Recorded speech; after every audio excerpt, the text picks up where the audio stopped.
صباح الخير عليكم المتتبعين، كي دايرين؟ لاباس عليكم؟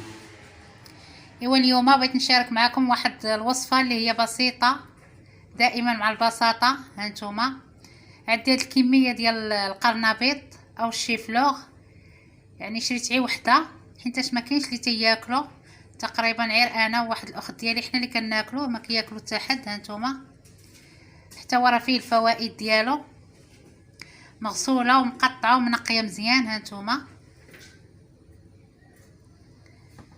عندي هنا شويه تاع الحامض وورقه سيدنا موسى، هادو غنديرهم يتبخروا معاه مع القرنبيط، حيت نتوما عارفين القرنبيط يعني تتكون فيه واحد الريحه شويه مجهده. وهذه هي العطريه اللي غادي ندير في القرنبيط ديالنا. هانتوما عندي معلقه كبيره ديال الكمون البلدي، ومعلقه ديال التحميره حتى هي كبيره، وشويه تاع الابزار والملحه، وهادشي تيبقى على حسب الكميه. عندي هنا القزبر والمعدنوس مقطعين مزيان، عندي واحد المعالقه ديال مطيشه الحك، عندي هنايا هاد الكميه ديال الثومه تقريبا شي 6 دراس تاع الثومه،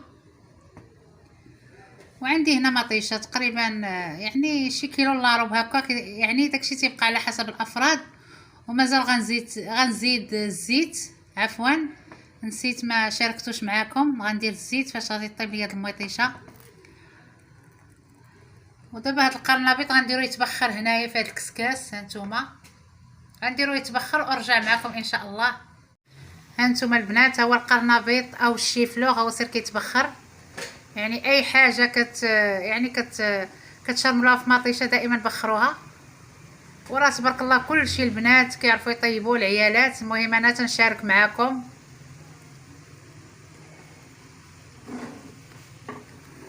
هانتوما هي مطيشه، يعني طيح ليا شويه هاد مطيشه، عاد من بعد غادي ندير فيها التوابل وقزبر والمعدنوس والثومه ونرجع معكم ان شاء الله. هانتوما البنات، بعد ما طاحت ليا المطيشه شويه زدت الثومه وزدت القزبر والمعدنوس وزدت هذيك المعلقه ديال مطيشه الحك، ودابا غنخلي هادشي تيطيح ليا مزيان، عاود غنزيد عليه العطريه. هانتوما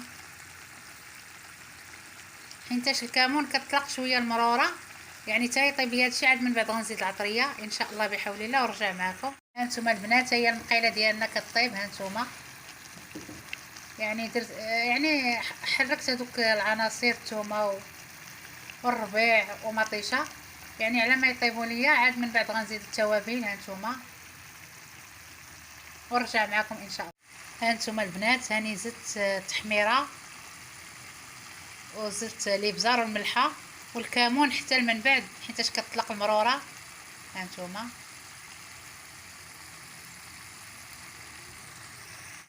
هانتوما البنات، هو القرنبيط بعد ما تبخر يعني كيبقى شاد راسو، يعني كيبقى يعني ماشي كيولي متختخ، تيبقى يعني صاين.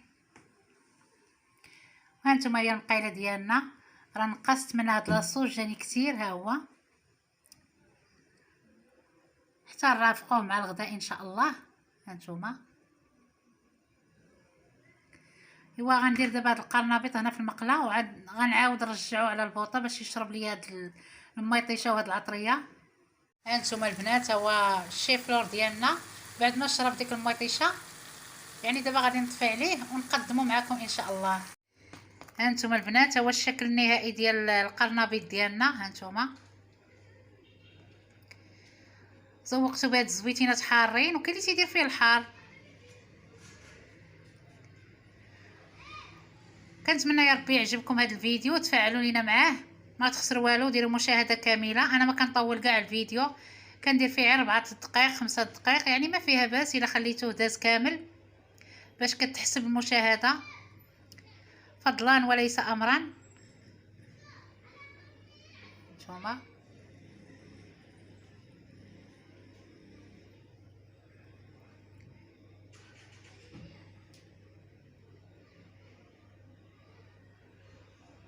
وبسلام عليكم، الى فيديو اخر ان شاء الله. سلامه.